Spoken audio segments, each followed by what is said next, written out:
Olá, prezados alunos, tudo bem com vocês? Vou gravar mais uma videoaula sobre modernismo no Brasil, a primeira geração modernista, uma geração considerada e marcada pela ousadia e pela inovação na literatura, e é uma geração em que, como todos os movimentos literários, né, é um movimento que se relaciona com a sociedade e o que acontece naquele período. Vou ler um pequeno poema aqui. Nessa hora de sol puro, palmas paradas, pedras polidas, claridades, faíscas, cintilações. Eu ouço o canto enorme do Brasil. Eu ouço todo o Brasil cantando, zumbindo, gritando, vociferando. Redes que se balançam, sereias que apitam, usinas que rangem, martelam, arfam, estridulam, ululam e roncam. Então, o que é esse movimento do modernismo na cultura brasileira? É um movimento que procura trazer a realidade do Brasil e que procura colocar características novas para a literatura brasileira. Temos aqui um quadro de Tarsila do Amaral, o quadro se intitula A Cuca, que procura trazer alguns elementos da natureza brasileira. Então, que elementos estão presentes nesse quadro?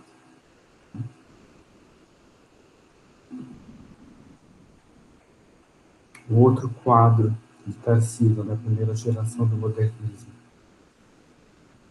A primeira geração modernista, ou a primeira fase do modernismo no Brasil, é chamada de fase heróica, né, e se estende de 1922 até 1930. Então, vejam que temos ainda traços do pré-modernismo, né, daquilo que a gente estudou nas semanas anteriores, né, da questão da cultura europeia também interferindo, né, na vanguarda europeia e o pré-modernismo do Brasil.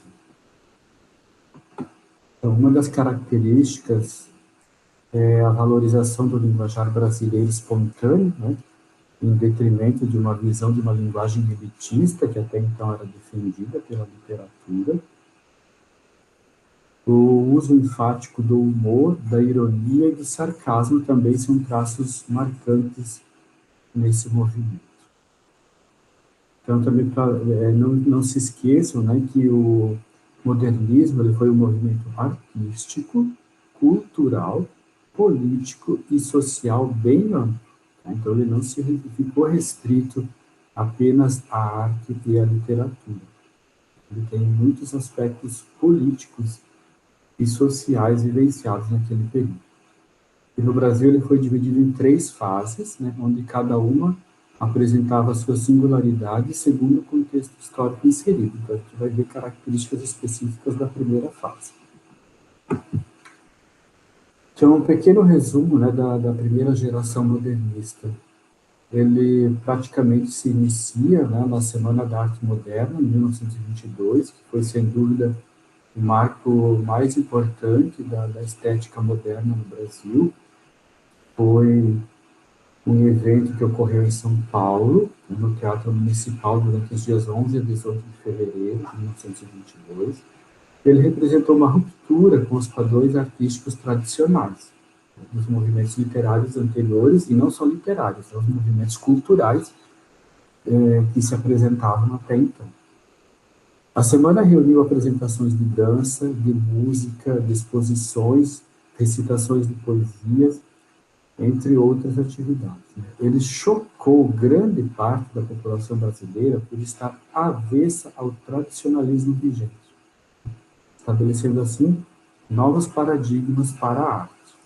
Se a gente tem alguns movimentos, algumas formas de manifestações mais espontâneas hoje, é porque essas manifestações espontâneas, elas foram defendidas e apresentadas pela primeira vez aí nesse movimento.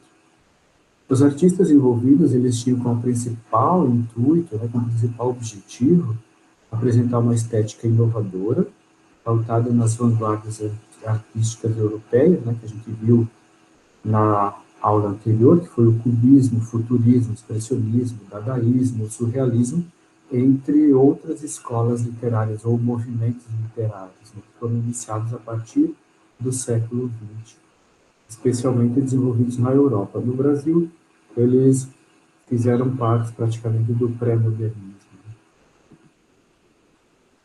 Eu vou colocar alguns nomes de alguns artistas que se destacaram na época. Os artistas modernistas que merecem destaque nessa primeira fase foram um grupo chamado Grupo dos Cinco. Esse grupo era composto por Mário de Andrade, Oswald de Andrade, Menotti del Picchia, Tarsila do Amaral e Anita Malfatti.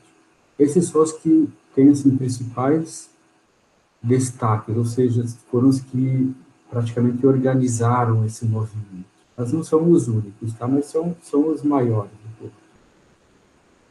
Quais eram as características importantes dessa primeira geração modernista?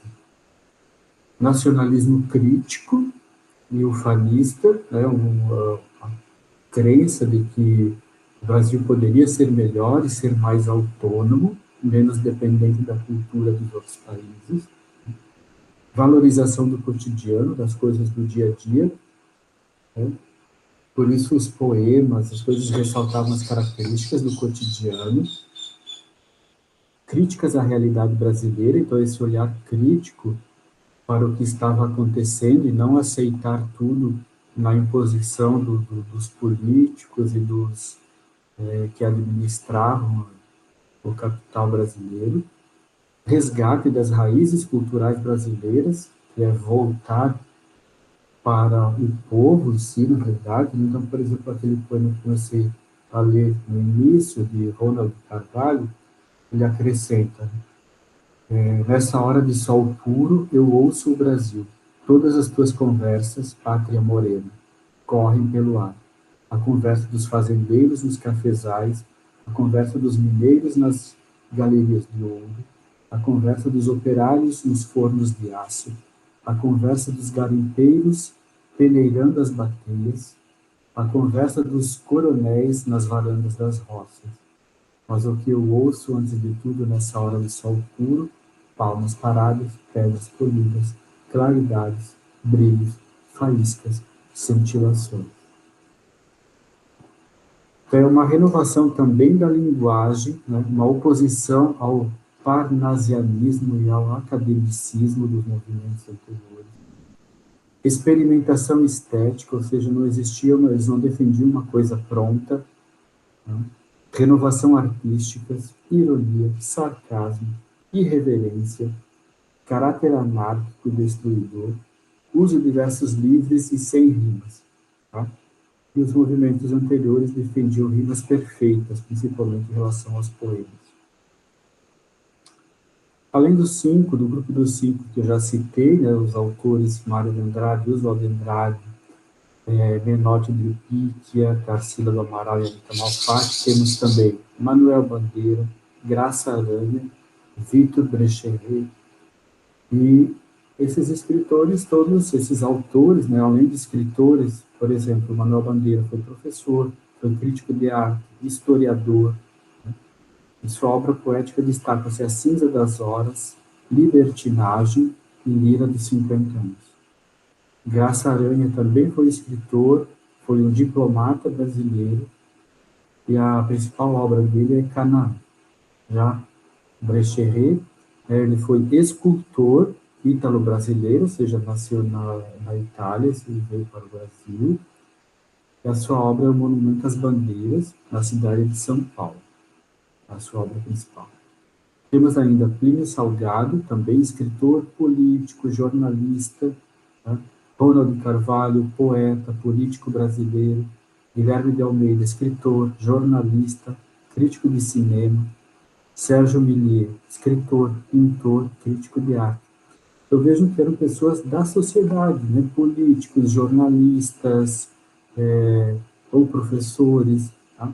Então, e quem são hoje os nossos políticos? Será que eles ainda se preocupam com literatura, com cultura? Temos ainda Heitor Villa-Lobos, era maestro, compositor. Né? Cassiano Ricardo, que era escritor e jornalista. Tácito de Almeida, escritor, jornalista e advogado. Né? Di Cavalcanti, pintor, considerado um dos mais importantes da primeira fase modernista como pintor. Né? Lazar Segal, nasceu na Lituânia e mudou-se para o Brasil, né? Foi pintor e escultor. Alcântara Machado, escritor, jornalista e político. Né? Vicente do Rego Monteiro era poeta, pintor e escultor. Então, vejam que não são pessoas que nasceram com um dom para escrever ou para fazer literatura. Foram desenvolvendo esse dom. Né? Na verdade, escrever é um exercício que a gente faz todos os dias. Se a gente quer aprender a escrever, tem que escrever. Tá? Não basta estudar teorias de como escrever, tem que praticar. Essas são as principais ideias desse movimento, desse capítulo. É o capítulo 3 do livro do terceiro ano. Tá? Na atividade que eu vou postar, além dessa videoaula rápida, eu vou adicionar um vídeo de outros professores e colocar também alguns exercícios. Tá bom? Bons estudos para vocês e até mais.